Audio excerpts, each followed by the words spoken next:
Live from downtown Detroit, Local 4 News at 11 starts now.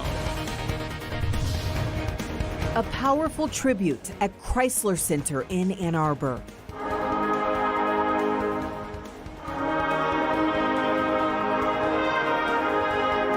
The Wolverines and its fans show support and solidarity to its in-state rival, the Spartans, after Monday night's tragedy.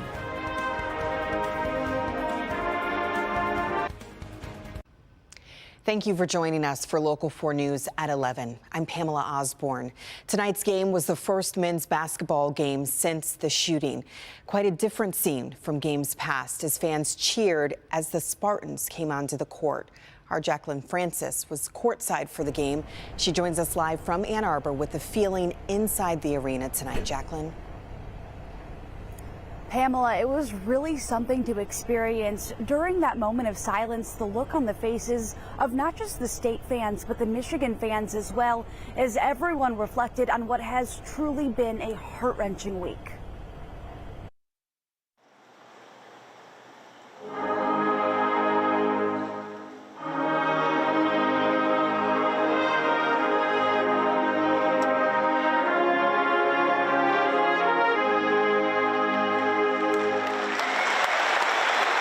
In a powerful display of unity. It just gave me goosebumps, you mentioning it, and I brought a wad of tissues. Michigan and Michigan State fans set aside their rivalry and came together in the wake of Monday's deadly shooting on the MSU campus. We share our condolences for the lives lost, those critically injured, and everyone impacted in the Spartan community. A tribute that went a long way for Spartans still reeling in the wake of this tragedy. It's just great what they're doing here in Ann Arbor to give some healing, and it's just a wonderful thing. We're hoping for the best. Warming up on the court, the Wolverines wore special shirts that read, "Michigan basketball stands with MSU," while Michigan State players wore Spartan Strong across their chests. It's a reminder that we're like basketball rivals, but still like not rivals. During the moment of silence, top of mind were the 3 students that lost their lives and the 5 still fighting to survive. My son has a friend who was one of the victims who was shot but is alive, and so that has been really challenging to know that he's, I think that he's doing better, but he's going to be in the hospital for a long time, so that's really hard. The unity felt in Chrysler Center, a reminder that sports have the power to bring people together.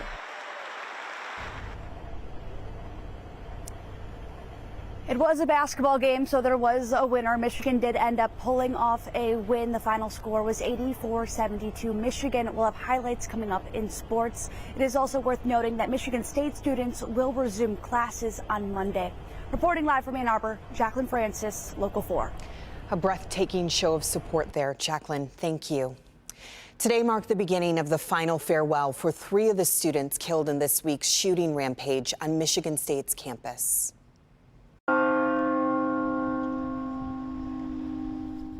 Honoring Brian in your heart and affect change in our world.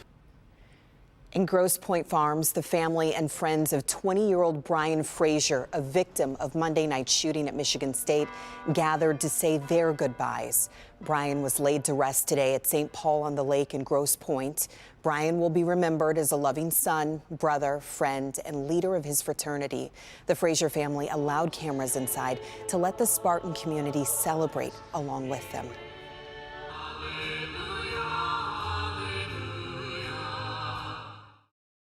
Clawson, Alex Verner, was laid to rest today. The family and friends of the 20-year-old said their goodbyes at Guardian Angels Church. Alex was known as a star student athlete and a kind daughter, a good friend. A former teacher of hers says she was someone who made any day just a little bit brighter. Her family initially asking for privacy, but then allowing the service to be played online to allow friends and the Spartan community to grieve along with them. And in Grosse Pointe Woods, family and friends gathered at First English Church to remember Ariel Anderson. At just 19 years old, Ariel was a junior at MSU pursuing her dream of becoming a surgeon. In the absence of Ariel Anderson was love. You could see it in the faces, feel it even through the hugs and tears shed by mourners Saturday night.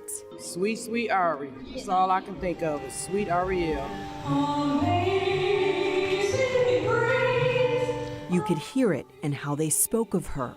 She just wanted to make someone's day better. She always knew what she wanted to do in life. What Ariel wanted to do was help. She knew she wanted to be a surgeon since she was probably like 5 years old. If only she had the chance. It broke my heart. I would have never thought to lose her. Like, my heart shattered in a million pieces. I'm sad now. Like, it's going to take me a while to get over this. They prayed, leaned on one another, and at the end of it all, released balloons into the night sky for the young woman they'll always remember for her beautiful smile, caring spirit, and determination to reach the goals she set for herself in her short life. Ariel, I love you, and I know you're looking down on us. Your angels, we got you. We're going to be strong for you. An angel. A blessing on earth. A blessing on earth. Infallible smile. She was just probably too good for this world.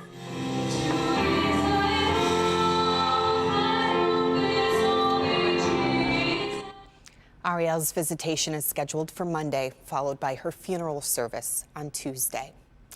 New tonight, we've learned one of the 5 students wounded in the campus shooting is paralyzed from the chest down. 20-year-old John Hao is an international student from China.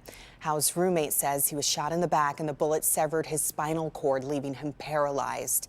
Hao is studying sports management at MSU. If you'd like to donate to help cover medical expenses, head on over to clickondetroit.com.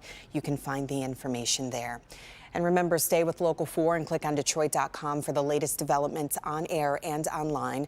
Tomorrow afternoon at 1 p.m., the university will hold a news briefing to provide an update on preparations for resuming classes on Monday. We will, of course, stream that live on Local 4 Plus and clickondetroit.com. Former President Jimmy Carter is entering hospice care.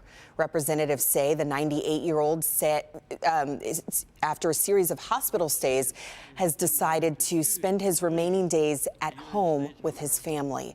We're told he has the full support of his family as well as his medical team. Carter is the oldest living American president. He was elected in 1976 and served 1 term in office.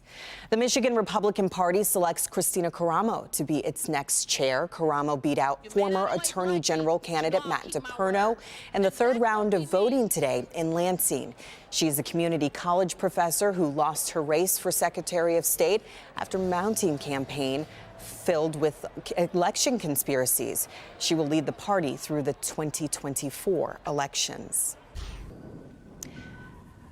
All right, so we had a nice warmer day outside and still keeping the warmth, but maybe some other changes are coming this way. Forewarned meteorologist Brian Sherman has the very latest for us. Hey, Brian. Hey there, Pamela. Good Saturday evening, everyone. Not a bad day today. Lots of sunshine, temperatures warmer into the afternoon, but we have brought that cloud cover in as we've worked through the evening hours tonight. Tower cam from downtown Detroit looking across the river over into Windsor. Mostly cloudy skies heading through the late evening hours tonight. Most everyone dropping into the 30s. 34 right now here in Detroit. 34 over in Ann Arbor. 35 right now checking in with us over in Howell, and 36 tonight over in Adrian. The winds have been a little breezy throughout the day. That has helped to warm us up compared to where we were this time last night. We're running at least 15 to upwards of 20 degrees warmer, and we're going to continue that warming trend as we head into the end of the weekend on Sunday. After that sunshine, that cloud cover rolled in after 4 to 5 this afternoon and has stuck around for at least the late evening hours tonight.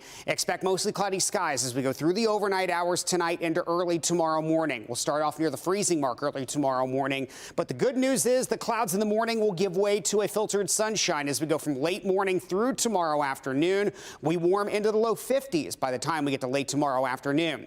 Enjoy the sunshine, what we do see of it with those 50-degree temperatures tomorrow, because we've got quite a few chances for rain and snow over the next 7 days. I'll break down when you're going to need that umbrella in your complete forewarned forecast. That's coming up in just a few minutes.